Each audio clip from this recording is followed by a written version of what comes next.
Imagine two people, identical in age, living in the same city, with similar lifestyles.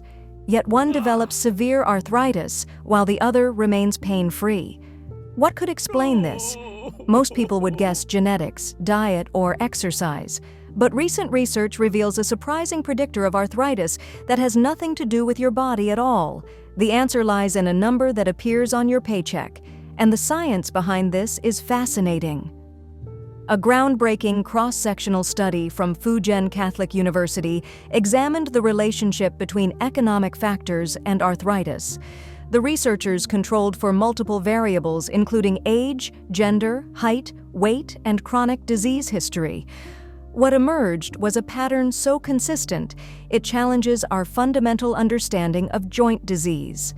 In this video, we're going to uncover the mathematical relationship between income and arthritis risk, explain why this connection exists, it's not just about healthcare access, show how this knowledge could revolutionize how we prevent joint disease, and most importantly, reveal what this means for you. But first, we need to understand a counterintuitive concept about how your body responds to economic stress. Let's start with some numbers that might surprise you. If you're in the lowest income quartile, your risk of developing knee osteoarthritis increases by 57% compared to those in the highest quartile.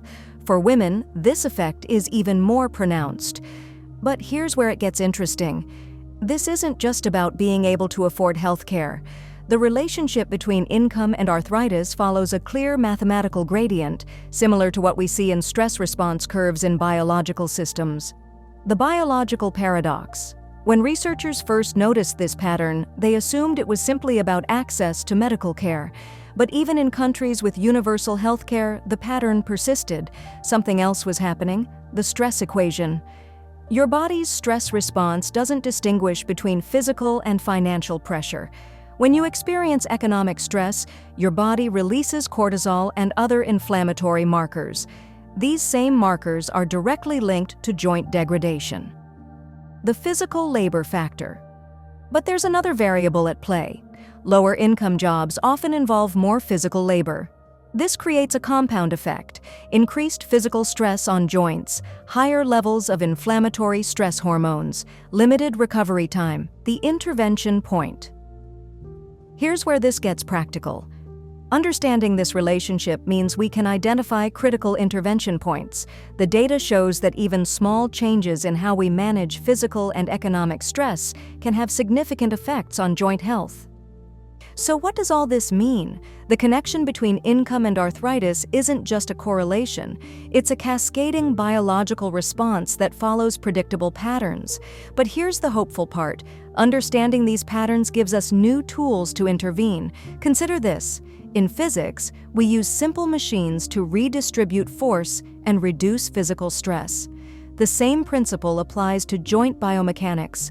During our research, we found that many people intuitively gravitate toward simple, accessible solutions. Bamboo compression sleeves, for instance, emerged as an interesting case study. They effectively redistribute pressure while being economically accessible. It's a small example of how understanding these patterns can lead to practical solutions. Just as we can't always control gravity but can design better planes, we might not be able to immediately change income inequality, but we can develop better strategies to protect our joints. The key lies in recognizing that complex problems often have elegantly simple partial solutions. What's particularly fascinating is how these interventions create feedback loops. When we reduce physical stress on our joints, we often see corresponding decreases in inflammatory markers. When inflammation decreases, movement becomes easier.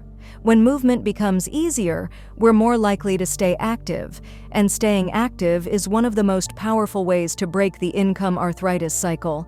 In essence, while we can't change all the variables in this complex equation, we can identify the points where small interventions yield disproportionate results. That's not just good science, it's practical hope. This research opens up new questions about how economic factors influence our biology. What other health patterns might we find if we look at these hidden variables? Share your thoughts in the comments below.